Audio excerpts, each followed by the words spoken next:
This is Mary I of England, and in this video I'll be transforming her many portraits to see how she might have looked in real life using my technology and Photoshop skills, as well as we are going to be diving into her life to see a little bit more about who she was.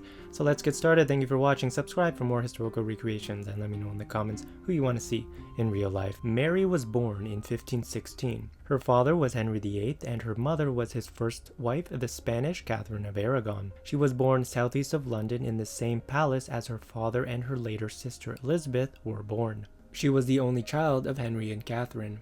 Imagine having a firstborn daughter who's 4 years old prancing around your house, playing with Play-Doh, dressing up in imaginary clothes, and watching Disney. That's kind of like how Mary's life was at the very beginning. She was a precocious child, and her father doted and boasted about her. Of course, this was all before he got scared about Catherine's ability to produce a son. Both Mary's parents gave her affection early in her life. She was educated Catholic, as her parents both were, and especially by her mother, as the Spanish realms where her mother comes from was Catholic. She was also highly educated in Spanish, Latin, French, music, dancing, and possibly Greek. She was of pale complexion, she had reddish golden hair and ruddy cheeks, which she inherited from her father.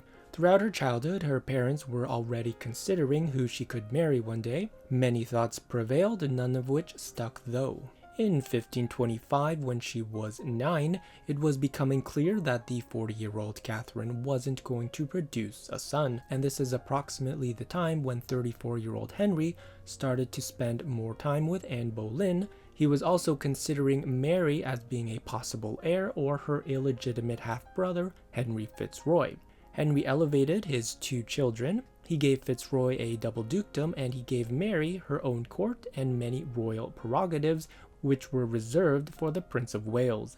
In fact, she was often regarded as the de facto Princess of Wales. And this was a huge promotion for Mary. She was given status and power, a court, and a royal council. As an idea of how significant this was, not even her half-sister Elizabeth would get this status before becoming queen. And in today's era, Elizabeth II wasn't considered a Princess of Wales either before becoming queen. So what Mary received was significant. In 1531, Henry wanted to replace Catherine with Anne Boleyn.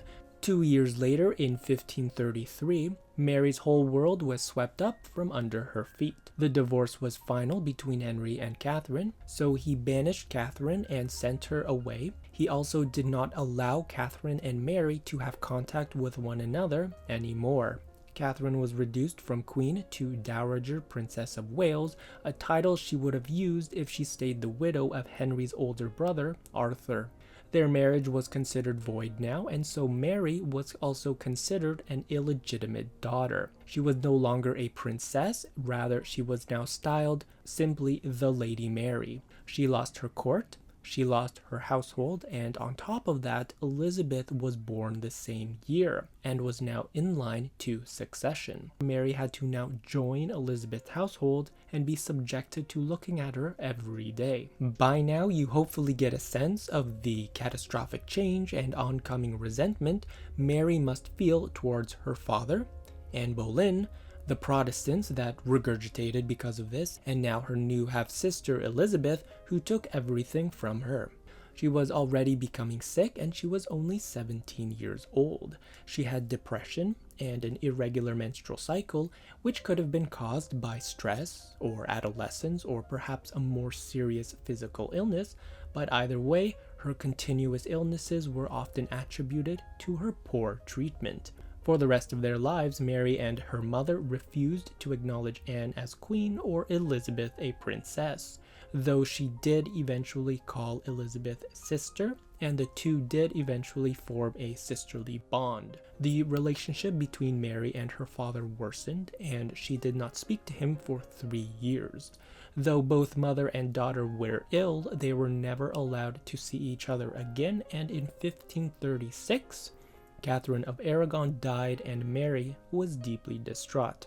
That same year, her half-brother Henry Fitzroy, the possible heir, died, and Henry married his third wife, Jane Seymour.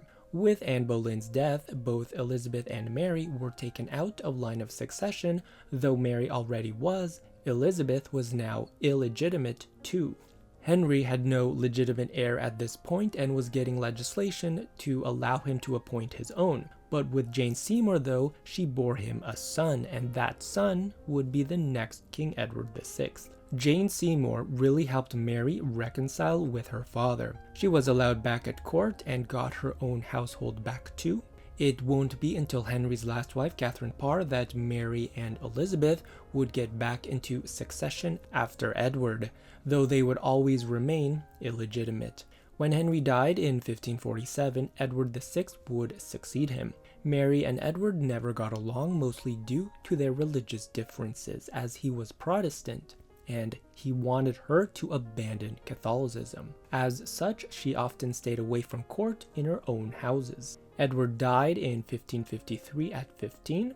In his act of succession, he disinherited Mary and Elizabeth and had their cousin, Lady Jane Grey, heir instead. Supposedly, Mary was to be captured while seeing her dying brother to facilitate Jane's ascension, but she fled instead to the east where her Catholic supporters were. Jane reluctantly became queen.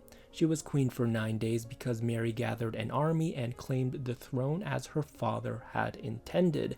Jane's supporters fled. Mary, who is now 37, rode into London in 1553 with popular support and accompanied by her half-sister Elizabeth. Mary, now as queen, wanted to produce an heir so that her Protestant half-sister Elizabeth would not get the crown. She liked Philip II of Spain, who was Catholic and a Habsburg, but others opposed for the very same reason. A rebellion broke out in favor of Elizabeth becoming queen instead, but the fire was quickly put out, and Elizabeth, who claimed innocence, was imprisoned in the Tower of London for 2 months and then put under house arrest for a year. In 1554, Mary married Philip II of Spain. Her maternal grandparents were Ferdinand of Aragon and Isabella of Castile, which in my video about them explains more about their relationship, but Mary modeled her marriage with Philip after them since she was theoretically the first queen of England to rule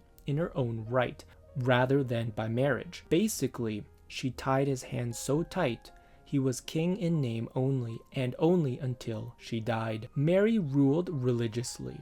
She wanted to revert England back to Catholicism, and at first she brought back the heresy laws that her father had taken away.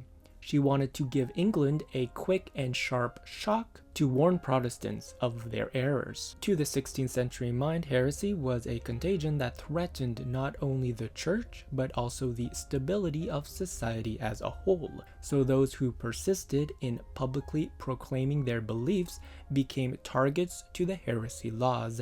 Mary burned 280 Protestants at the stake, and this gave rise to her name Bloody Mary. And this name would persist because though her father and her later half-sister Elizabeth would also kill many people on religious terms, England would continue on a Protestant path after her death, and they would treat Mary as the tyrant who tried to destroy the Protestant faith, and that's why her nickname stuck. Mary died when she was 42, and if she would have lived longer, she might have been able to institute the religious reforms she so strongly believed in, from a renewed emphasis on preaching, education, and charity to a full reunion with Rome. But because Mary died just 5 years after her ascension, Elizabeth inherited the throne and set England on a Protestant path. Mary died without issue in 1558 from cancer or a possible cyst, and though she was blamed for a lot, it was her restructuring of England as a queen